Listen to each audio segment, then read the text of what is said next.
안녕하세요. 책한민국입니다. 오늘 소개할 책은 내가 여기 있어요.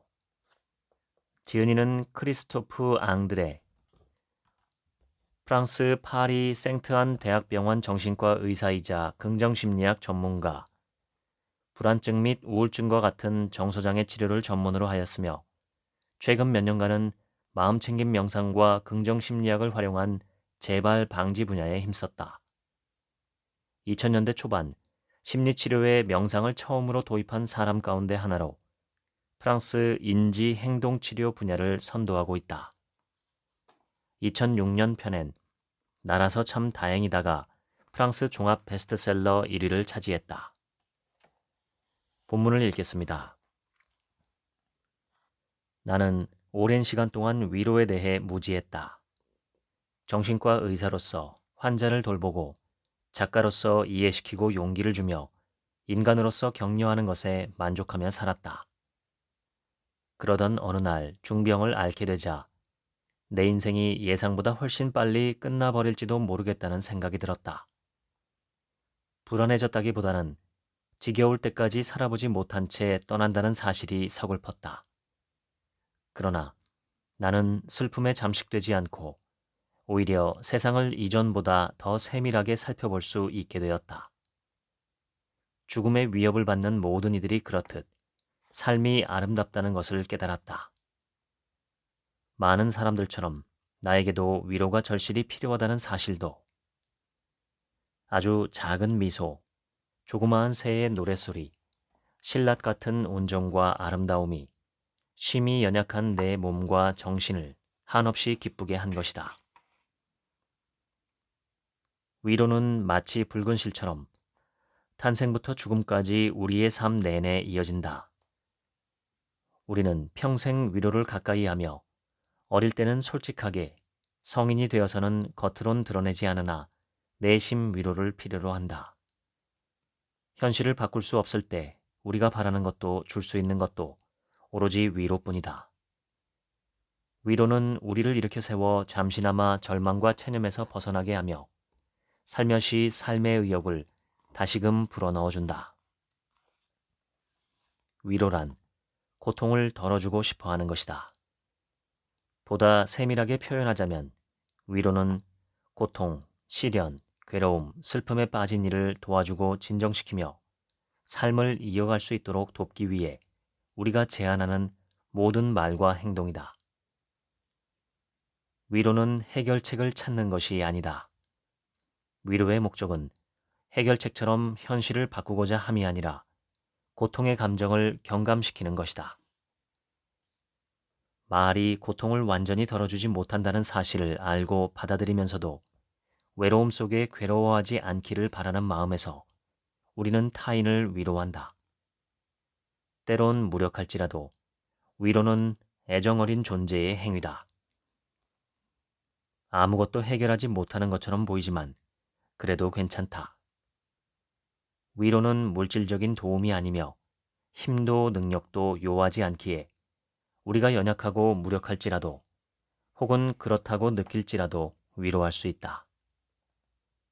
물질적인 차원에서 사람은 자신이 갖고 있는 것만 줄 수 있으나 영적 질서에서는 자신에게 없는 것도 줄 수 있다. 철학자 귀스타프 티봉의 말은 위로가 대체로 은밀하고 눈에 보이지 않는 힘을 가진 과정이라는 점을 상기시킨다. 누군가를 격려하려면 상대보다 더 힘이 있어야 하는 반면 위로는 그렇지 않다. 우리가 믿지 않는 위로의 말은 절대 해서는 안 되는 것일까?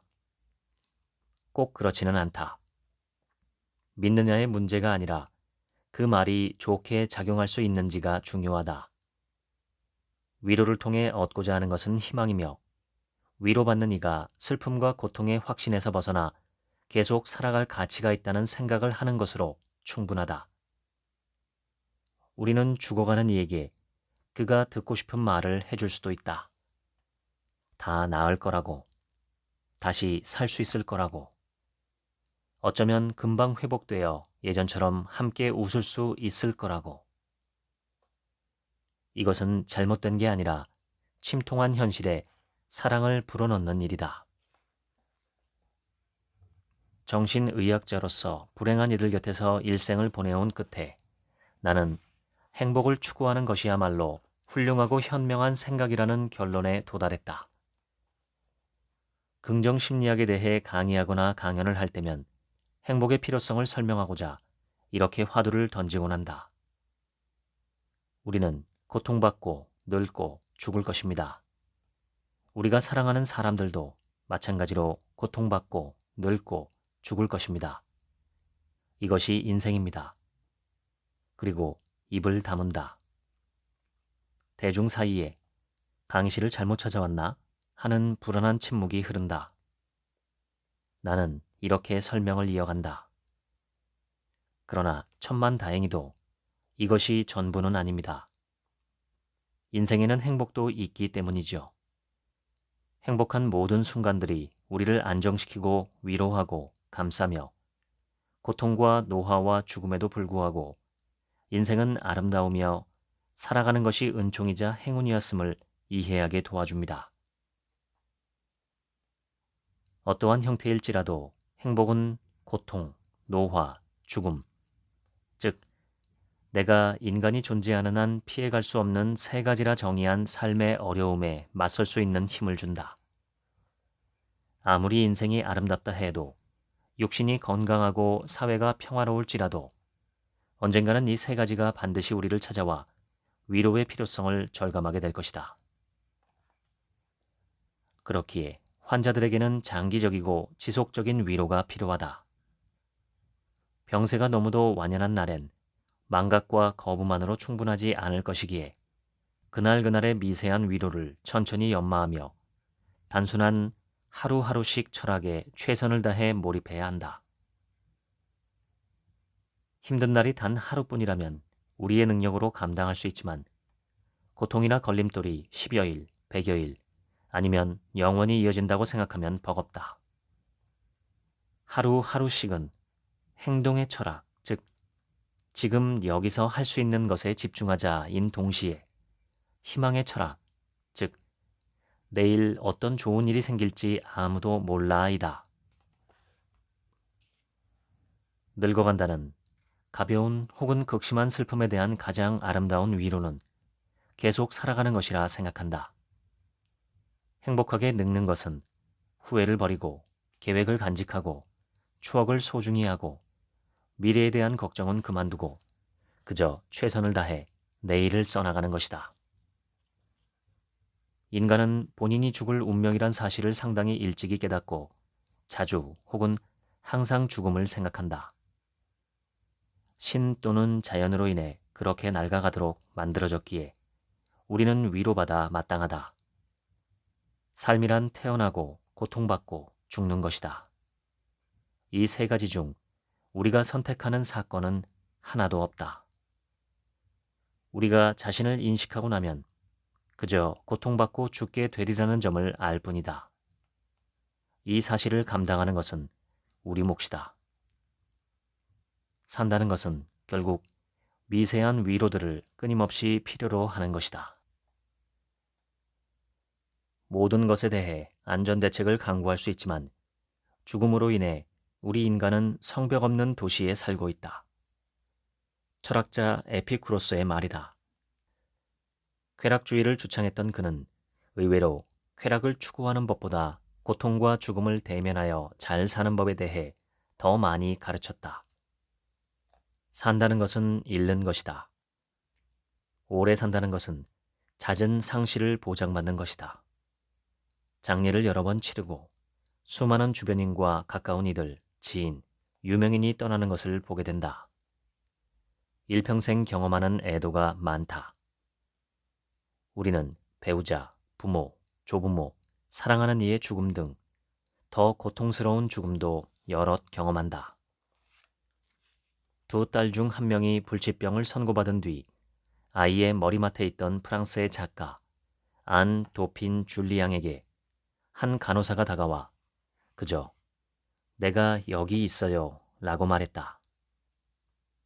말하지 않고 지나칠 수도 있었던 가장 단순한 세 단어를 전한 뒤 그녀는 말없이 곁에 머물러 주었다. 슬픔에 잠긴 사람들을 대할 때 위로는 결코 고통을 말끔히 없애는 것을 목표로 삼지 않고 견딜만하게 해주어 삶의 의욕을 완전히 잃지 않게끔 한다. 슬퍼하는 이에게 울지 마가 아니라 울어. 눈물을 다 쏟아내. 내가 여기 내 곁에 있을게. 라고 말해주는 것이다. 노련한 치료사들은 때가 되었다고 판단하는 즉시 슬픔에 잠긴 이에게 죽은 이에 대해 길게 이야기해보라고 한다. 누구를 잃었습니까? 라는 이상한 질문을 하는 것이다. 환자들은 펄쩍 뛴다. 아니, 잘 아시잖아요. 제가 말씀드렸지 않습니까? 제 딸 혹은 남편, 아버지요. 그러면 그가 설명한다. 그건 잘 알고 있습니다. 제가 누구냐고 묻는 것은 그 사람이 어떤 사람이었는지, 어떤 특징이 있고 어떤 어둠을 가졌는지, 당신과의 관계는 어땠는지에 대한 질문입니다. 당신이 정말로 잃은 것은 누구인지 제게 말씀해 주세요. 이렇게 말로써 표현하도록 하는 과정에는 많은 감정과 고통이 따르지만 조금씩 평정심을 찾아주기도 한다. 대체로 삶은 힘겹고 세상은 불이하고 미쳐 있다. 이것은 자명한 이치로 너무나 명백해서 말할 필요조차 없는 듯하다. 어떻게 대처할지가 난제다. 할 수만 있다면 당연히 대응해야 한다. 운동가나 인도주의자 등 어떤 사람들은 일생을 바치기도 한다. 그러나 적극적인 행동으로도 결코 온전히 해결되지 않을 고통, 폭력, 불의는 언제나 존재할 것이다. 나치에 대항했던 평범한 오스트리아 농부의 삶과 죽음을 다룬 영화 숨은 인생의 엔딩 크레디트에 이런 구절이 나온다. 더할 수도 있었던 그대와 나의 인생이 썩 나쁘지만은 않게 흘러간 이유의 절반은 드러나지 않은 삶을 충실하게 살다가 이제는 누구도 찾지 않는 무덤에 잠든 이들 덕분이다. 눈에 보이는 것들이 우리를 슬프게 한다면 눈에 보이지 않지만 아름다운 것들이 훨씬 많다는 사실을 기억하자. 소소한 시련들이 연속되는 것을 삶의 역경이라 부른다. 터무니없을 것도 이상할 것도 없으니 우리는 오히려 이를 예측하고 있어야 한다. 기차나 비행기를 타러 기차역이나 공항에 갈 때 돌발 상황을 고려하듯 말이다. 가장 단순하고도 유용한 실존적 지혜는 바로 시련을 인생의 사용료라 여기며 현실이 불편하고 고통스러울지라도 그를 수용하는 것이다. 이렇게 주문을 외워볼 수 있겠다. 짜증나긴 하지만 정상이야. 불평하지 말고 행동하고 웃고 지나가기를 기다려. 항상 산소가 필요하기 때문에 끊임없이 호흡해야만 하는 것과 마찬가지로 인생은 끊임없이 우리에게 상처를 주고 언젠간 끝나버릴 것이기에 우리는 항상 위로받아야 한다. 삶은 고달프고 죽음으로 인해 분명 끝날 것이기에 슬프지만 또한 삶은 아름답기에 그리고 저 너머의 신비로 끝맺음하기에 위로가 된다. 어느 날 한 환자가 이야기를 해주었다. 그녀는 휴가든 주말 나들이든 여행을 떠나야 할 때마다 항상 약간의 불안감을 느꼈다고 했다. 그러나 매번 익숙한 곳을 떠나 걱정스러운 동시에 새로운 장소에 도착해서 행복하기도 하다는 사실을 발견했다고 한다. 그녀는 장난스러운 표정을 지으며 이렇게 말했다. 제 마지막 여행도 그랬으면 좋겠어요. 죽음에 대한 공포가 몰려올 때마다 생각하곤 한답니다. 생을 맞춰서 슬프겠지만 제 이동의 심리 법칙이 적용된다면 저는 다른 편에 도착해서 기쁠 거예요. 시련은 외로움이라는 존재론적 진리를 상기시켜준다. 그 누구도 우리를 대신해 살아줄 수 없고 우리 대신 고통받거나 죽을 수 있는 이도 없다. 위로는 모든 존재가 갖고 있는 행복하고자 하는 욕망을 깨운다. 지금 현재로서 일말의 확신조차 없다 할지라도 삶을, 가능성 있는 삶을, 아름다운 삶을 다시금 믿고 싶은 욕망과 같다.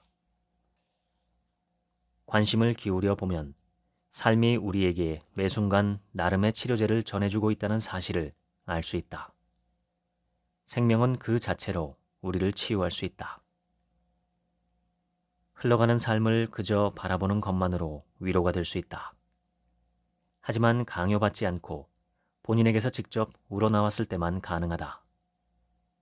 그렇지 않으면 이 명백한 사실이 오히려 모욕으로 느껴진다. 뭐? 내 고통이 그따위 것들로 위로가 된다고? 우리가 갇힌 슬픔이라는 감옥의 열쇠는 손 닿을 거리에 있지만 그것을 잡기 위해 손을 뻗는 것은 각자의 몫이다. 위로는 스스로를 괴로움으로부터 자유롭게 하는 해방 작업이다. 삶은 우리가 요청하기만 한다면 언제든 도울 준비가 되어 있다.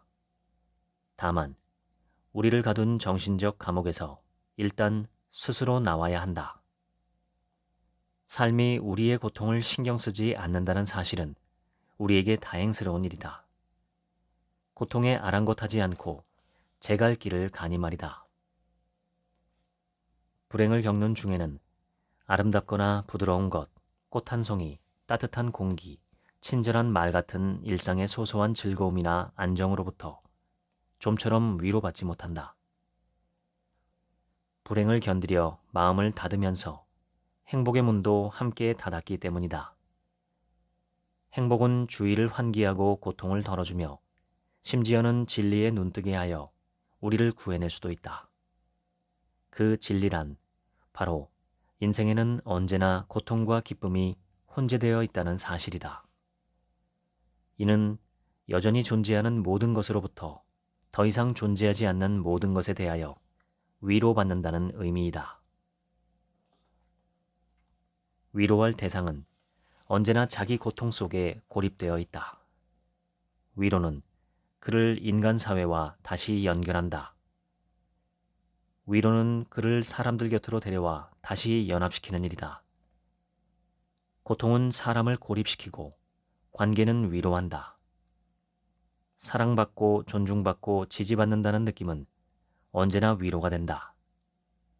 그 사랑과 지지를 온전히 받을 기운이 없어 현재로서는 하고 싶은 만큼 해야 하는 만큼 응답할 수 없다 할지라도 위로받았다는 사실에는 변함이 없다.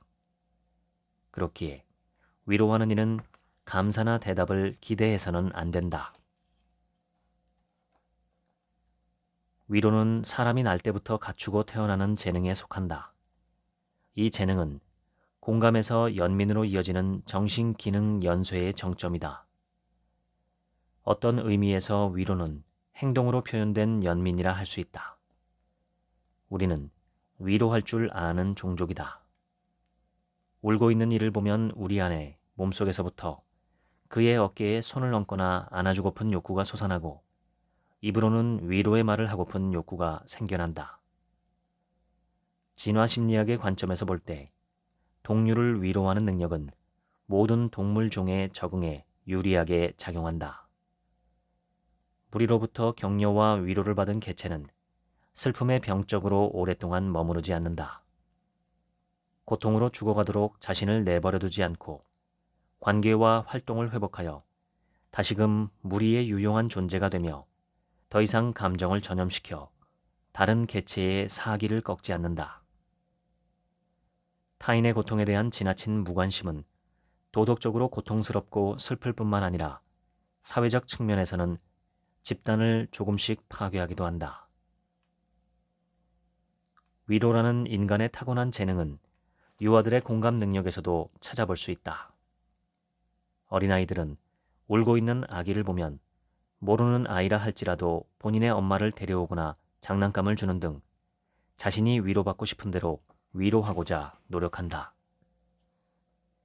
위로를 받으면 아이는 어려움에 처했을 때 어른을 신뢰해도 괜찮다는 경험을 하고 이를 바탕으로 더 나아가 가까운 이들도 신뢰할 수 있게 된다. 또한 삶에 도전하고 실패했을 때 상처받는 게 정상이고, 그렇지만 격려받을 수 있기에 두려워하지 않아도 된다는 사실을 분명하고도 섬세하게 배운다. 이것이 어린 시절 경험한 성공적인 위로의 아름다운 유산 중 하나이다. 고통을 무조건 실패로 받아들이지 않고 실패를 약점이나 외로움으로 받아들이지 않을 수 있게 된다. 닫힌 문이 다시 열릴 것이다. 단순하지만 강한 힘이 있는 말이다. 나 자신을 위로하기로 결정한다. 적어도 시도는 해보련다. 방법은 간단하다. 먼저 가볍게 미소 지으며 내 인생에 멋진 일들이 있었고 여전히 있으며 내일도 분명 있으리라고 스스로에게 말한다. 그리고 움직인다. 안락의자에서 뒹굴며 반추하는 일은 특히나 피해야 한다. 일어나 흥겨운 에너지가 가득한 재즈 음악을 틀고 큰 소리로 흥얼거리며 춤 동작 한두 개를 흉내내다가 주변을 약간 정리한다. 계단이 있을 때마다 터덜터덜 오르지 않고 깡충깡충 뛰어가리라 결심한다. 그 다음 몇 분간 바람을 쐬러 나가는 게 좋겠다고 생각한다. 근심이 있더라도 이렇게 살아있음을 만끽하며 말이다. 죽어서 근심조차 갖지 못하는 것보다 낫지 않은가? 마음이 기쁠 때 미소를 짓는다.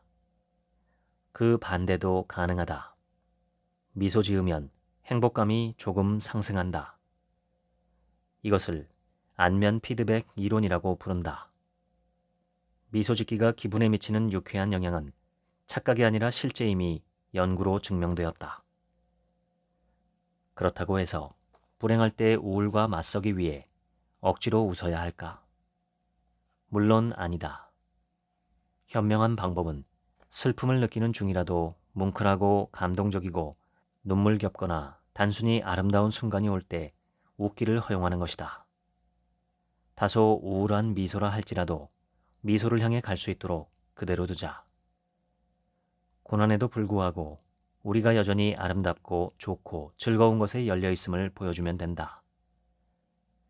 연구에 의하면 미소를 허용하는 이들은 어려움을 겪거나 심지어 배우자와의 사별을 겪은 뒤에도 더 잘 회복한다.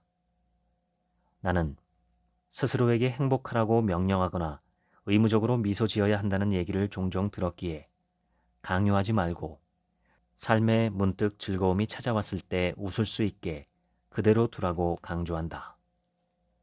나는 미소 짓고 흥얼거리고 춤추고 움직이려 노력한다. 대단한 일은 아니지만 꽤 자주 도움이 된다. 이때 비밀이자 열쇠는 바로 초심자의 마음, 선사들이 늘 유지하기 위해 힘쓰는 생기 있고 호기심 가득한 태도이다. 모든 새로운 상황에 적용하여 최종적으로는 삶의 모든 순간을 처음 경험하듯 대하자. 정신과 의사로 일하며 나는 적절한 순간에 적절한 말을 하는 카이로스의 기술을 습득했다.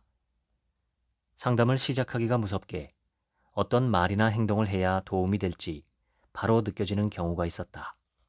하지만 상대방의 도움을 받아들일 의지와 필요와 여력이 있어야 한다는 사실을 점차 깨달았다.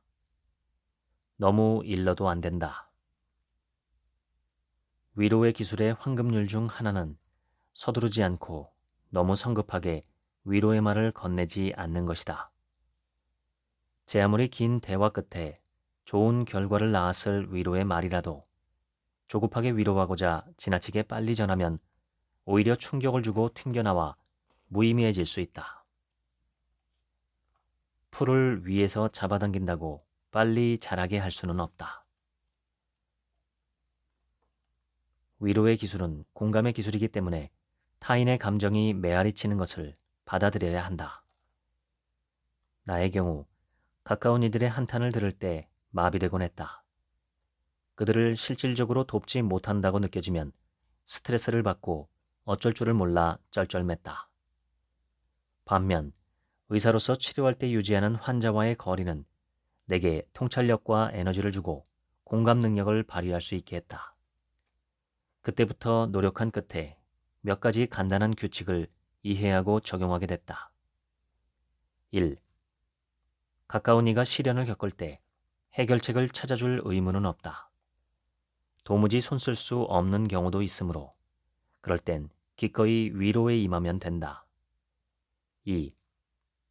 처음엔 경청하고 상대방이 자신에게 어떤 일이 일어났는지 이해하고 정리하며 본인의 감정과 근심을 표현할 수 있도록 돕는 것으로 충분하다. 가능하다면 간단한 질문을 던져보자. 그 얘기를 하니 기분이 어때? 어떤 생각이 들어? 이때 상대의 말을 고치거나 바로잡아 주려 하지 말라. 3. 우선 분명한 말로 애정을 표현하고 신중한 표현으로 삶과 미래에 대한 믿음을 말하라. 4. 일반화하거나 타인이나 자신에 대해 말하지 말고 오롯이 그 순간 내 앞에 있는 상대와 그의 고통에 대해서만 이야기하라. 5. 위로의 반응은 뒤늦게 온다는 점을 잊지 말자. 당장에는 효과가 없는 듯해도 보이지 않는 과정을 거쳐 결국 긍정적으로 작용할 것이다. 6. 어떻게든 돕기 위해 그 자리에 언제나 있어줄 것임을 기억하라. 당신은 지금 여기서 할 수 있는 일, 해야 하는 일을 모두 했다. 나머지는 당신의 몫이 아니다. 우리는 큰 일을 해낼 수 없습니다. 그저 작은 일을 큰 사랑으로 해낼 뿐이에요. 테레사 수녀의 말은 위로에도 적용된다. 위로하는 사람은 그가 줄 것이 위로밖에 없으며 그 무엇도 바꾸지 못할 테고 아무것도 돌려받지 못하리란 사실을 안다. 반면 위로받는 사람은 그 순간 빈곤하고 무력하여 아무것도 혹은 아주 조금밖에 돌려주지 못한다. 그렇지만 이처럼 거의 아무것도 없는 와중에도 위로의 흔적은 영원히 남을 수 있다. 사람을 일으켜 세우는 것도 무너뜨리는 것도 사랑이다. 우리가 받는 사랑, 우리에게 부족한 사랑, 우리가 구하는 사랑, 우리가 주는 사랑. 본질적으로 모든 인생은 대부분 이렇게 이해될 수 있다. 사랑의 존재와 부재, 부족과 과잉. 위로를 받아들이기로 결정하는 것 또한 매우 어려운 일이기 때문에 그 당시에는 알아차리지 못할지라도 주저하게 된다. 위로받음은 상실한 것이 끝내 되돌아오지 않을지 모른다는 사실을 인정하는 것이기 때문이다. 우리가 결코 선택한 적은 없으나 앞으로 적응해 살아야만 하는 또 다른 세계가 태동하고 있다는 사실을 인정하는 것이다. 격려와 위로를 받기 위해 한쪽 발은 언제나 현실을 딛고 있어야 한다. 만약 우리가 현실을 바꾸고 다시 통제권을 줄 수 있다고 생각하거나 계속해서 역경과 전쟁 중이라면 위로를 받아들이지 않을 것이다. 위로받기 위해서는 자기 자신에게서 분리되어 고통 외의 것을 향해 나아가야 한다. 결핍과 불행만 바라보는 것이 아니라 눈을 열어 세상 전체를 있는 그대로 보아야 한다. 온갖 종류의 시련을 겪은 이야기를 담은 책을 펼쳐보기만 해도 자연이 크나큰 위로의 원천이라는 점을 알 수 있다. 고통과 시련을 겪을 때 자연을 찾는 것은 그저 기분 전환이 아니라 하나의 위로를 구하는 것이다. 사람의 신체와 정신 건강에 자연이 얼마나 유익한지를 보여주는 연구 결과가 끊임없이 나오고 있다. 자연은 유익할 뿐 아니라 위로를 주기도 한다. 우리의 관심을 부드럽게 고통 너머로 확장시키고 보다 큰 무언가에 속해 있다는 소속감을 주며 고요한 아름다움을 보여준다. 간단히 말해 우리가 우울할 때도 자연이 우리의 슬픔을 진정시키고 안정감을 주어 도와준다는 사실에는 놀라울 것이 없다. 고통이 우리를 아픔 속에 정지되고 고정된 현재의 시간에 가둔다면 자연은 우리를 그 길고 평온하면서도 유동적이며 변화하는 시간에 다시금 연결해준다. 숲, 바다, 산, 하늘은 우리가 존재하기 전에도 있었고 이후에도 있을 것이다. 이 사실로 인해 낙심할 수도 있지만 위로받을 때가 더 많다. 자연이 우리와 별개가 아니라고 인식하기 때문이다. 우리는 자연에 속하고 자연은 우리를 감싸며 우리는 자연의 거대한 가죽에서 뻗어나온 한 줄기다. 자연은 무한히 확장된 우리의 자아이다. 영원한 하늘을 묵상하는 대신 살아있는 인간의 운명에 집착하고 세상에서 분리되어 있는 한 나는 죽음을 두려워할 수밖에 없다라고 알베르 까미는 말했다. 걷기는 가장 간단하면서도 더없이 위안을 주는 행동 중 하나이다. 걸음을 통해 기초로, 본질로, 현재로 돌아갈 수 있다. 처음에는 진정되기 시작했다가 한 걸음 한 걸음 몰입하면 진정한 위로가 된다. 걷기는 신체, 자연스러움, 동물성, 즉 가장 기초적이기에 가장 명백한 생명력을 회복시킨다. 별다른 목적 없이 그저 본인만을 위해 실행하는 것이 좋다. 이렇게 그 자체의 목적 외에 다른 목적이 없는 활동을 자기 목적적이라 한다. 목적지에 도달하기 위해서가 아니라 걷는 즐거움을 위해 걷는 것이다. 그리고 계속해서 근심하고 슬퍼하거나 다른 생각을 하며 무의식 중에 하기보단 완전한 의식, 즉 알아차림 중에 하는 것이 좋다. 우리가 얼마나 몰입하느냐에 따라 고통으로부터 주의를 돌리는 단순한 겉핥기식 행위가 될 수도 있고 반대로 세상과 다시 연결하는 심오한 작업이 될 수도 있다. 예를 들어 걷기나 음악 듣기는 우리를 다소 진정시켜주지만 거의 변화시키지는 못하는 소일거리에 지나지 않을 수도 있지만 완전한 의식 중에 진행한다면 더욱 강하고 깊은 활동이 될 수도 있다. 우리를 위로하는 예술의 형태에는 당연히 독서가 포함된다. 읽는 법을 배우기 전부터 우리는 이미 이야기 듣기를 좋아한다. 심각한 호흡기 질환을 앓고 있어 병원에서 집중 치료를 받는 등 스트레스가 높은 환경에 처한 평균 7세 아동을 대상으로 실시한 연구가 있다. 결과에 따르면 낯설더라도 친절하고 숙련된 성인이 30분가량 책을 읽어주자 신체적 고통이 줄고 정서적으로 안정되는 등 아이가 주관적으로 느끼는 스트레스가 완화되었다.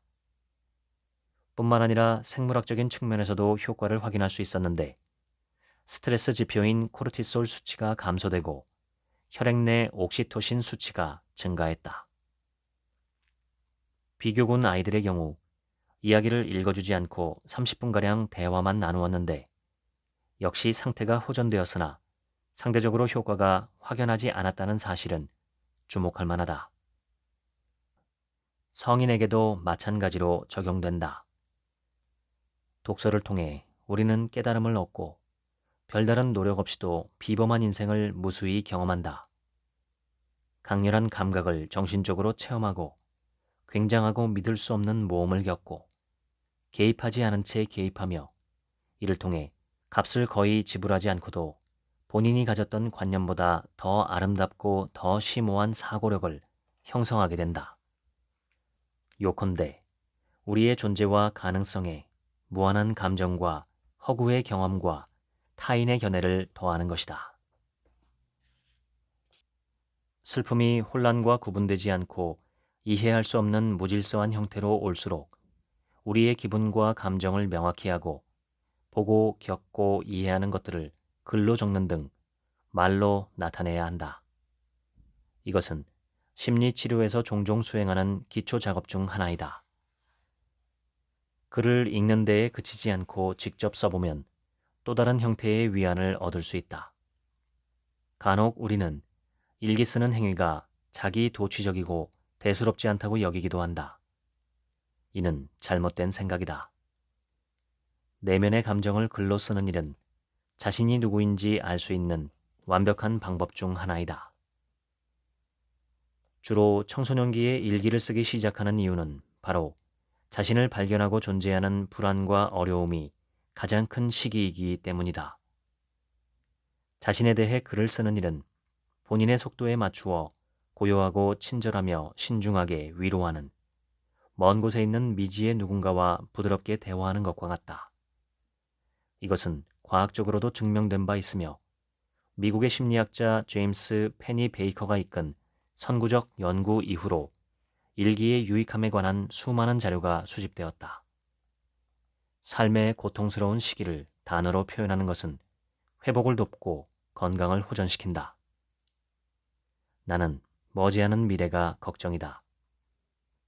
전화통화와 이메일, 문자 메시지의 사용으로 사람들의 표현 습관이 변화하며 즉각적이고 신속한 상호작용이 교류와 자기성찰을 대체함에 따라 글이 점차 사라지고 있으니 말이다.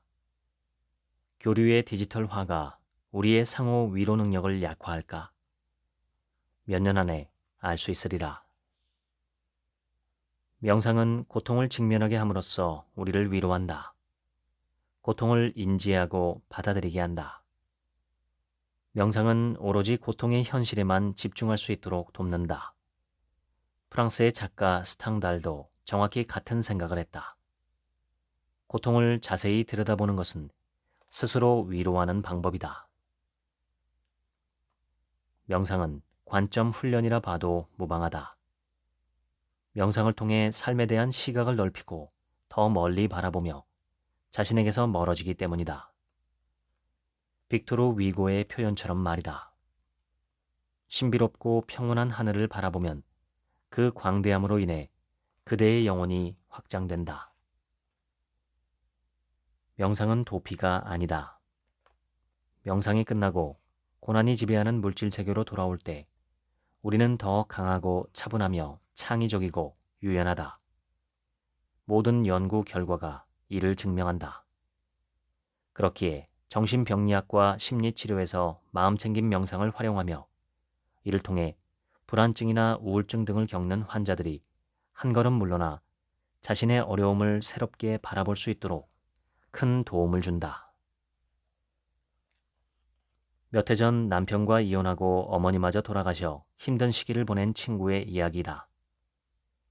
우울증에 걸려 약물 치료와 가벼운 정신과적 도움을 받았다. 치료실을 나오며 그녀는 자신의 표현에 의하면 치료받았으나 갈피를 못 잡고 있었는데 언니가 에픽테토스의 저서 중 우리에게 달려있는 것 문고판을 선물해 주었다. 에픽테토스는 시련을 직면하는 데 있어 아주 귀중한 가르침을 주는 고대 스토아 학파 철학자였다. 나의 친구는 그 책을 통해 나에게 달려있지 않은 부분은 받아들이고 나에게 달린 부분에 대해 행동하라는 본질적 깨달음을 얻었다고 했다. 그리고 이렇게 말했다. 배우자가 내게 적합한 사람이 아니었고 또 우리는 결코 적절한 노력을 하지 않았기에 이혼은 우연이 아니었다는 걸 알겠어. 이제 우리 이별이 이해돼. 좋은 쪽으로. 안고 살기엔 너무나 복잡하고 고칠 수 없는 관계에서 우리를 해방시켰고 다시 부부로서 아니면 혼자서 살 수 있는 판단력을 조금 더 부여한 채 존재의 여정에 우리를 되돌려 놓았어. 그리고 어머니의 죽음 또한 아무리 고통스럽다 할지라도 이례적인 사건이 아니라 순리에 따른 일이라는 사실을 깨달았지. 자녀보다 부모가 먼저 죽는 것이 필연적이잖아. 이걸 깨닫고도 여전히 불행하긴 했지만 슬픔을 더 부과하지 않을 수는 있었어. 내게 일어난 일을 이런 방식으로 이해하고 나니 진정이 되고 위로가 되고 다음 장으로 넘어가 미래를 바라볼 수 있게 되었어. 그대는 어디 있는가? 묘지에, 땅 밑에, 관 속에. 크리스티앙 보뱅의 시는 우리가 고인에게 계속해서 느끼는 연결감의 필요성에 주목한다. 가장 친한 친구가 세상을 떠난 이후 나는 수년간 그가 여전히 이곳에 내 곁에 있다고 믿으며 남몰래 작은 목소리로 너를 위해 하는 일이야, 너와 함께하는 일이야 하고 내 삶의 모든 순간을 바치곤 했다. 정신 나간 사람처럼 보이겠지만 다행히 그 누구도 눈치채지 못했다. 고인이 우리 곁에 있다고 상상하며 그들의 따스함을 느끼고 그들이 계속해서 우리를 돕고 사랑해준다고 믿으면 정말 위안이 된다. 그로 인해 우리 마음이 나아지고 비밀로 간직한다면 문제될 건 없다. 내적으로는 조금 미쳤더라도 나머지 다른 부분이 정상적으로 기능한다. 목소리를 듣고 환상을 보지만 오직 우리 자신의 위안을 위할 뿐이다. 환상은 우리가 시련을 인정하도록 돕는다. 자신의 삶으로부터 시선을 돌려 타인과 관계를 바라볼 수 있도록 도와준다. 부조리, 공허, 슬픔, 외로움의 감정으로부터 우리를 보호한다. 나는 이렇게 위로를 주는 환상을 좋아한다. 게다가 이것이 환상에 지나지 않는다고 누가 증명할 수 있는가? 우리가 찾는 것이 위로가 아니라 거짓이라 할지라도 무슨 상관인가? 니체는 진실은 우리가 환상임을 잊어버린 환상이다 라고 말했다. 니체의 유명한 구절도 있다. 우리를 죽이지 않는 것은 우리를 더욱 강하게 한다. 고난 후에 우리는 분명 달라져 있다. 철학자인 친구와 죽음에 관해 토론한 적이 있었다. 그는 한때 50세가 되도록 롤렉스 하나 없다면 실패한 인생입니다 라고 외쳤던 광고를 패러디하여 70세가 되도록 죽음이 두렵다면 실패한 인생입니다 라고 말했다. 최후의 비탄인 죽음에 사로잡히는 것이 아니라 보다 잘 살기 위해 죽음과 공존하는 법을 배워야 한다. 매일 죽음에 대해 생각하며 지내는 것이 스스로 불멸이라 믿으며 하루하루 사는 것보다 분명 더 유익하다. 중환이든 애도든 커다란 시련에서 살아남은 후에 우리는 언젠가 죽을 것이며 인생은 다른 조건 없이 그 자체로 아름답다는 사실을 이해하게 된다. 경험은 조언보다 확실하게 가르친다는 앙드레 지드의 말 맞다나 지옥을 경험한 이는 두려움 없이 미래를 바라볼 수 있다. 미래에서 다가오는 죽음보다는 남은 생을 보게 된다. 유쾌한 사람이자 그리스의 신학자였던 오리게네스 교부처럼 사유하게 된다.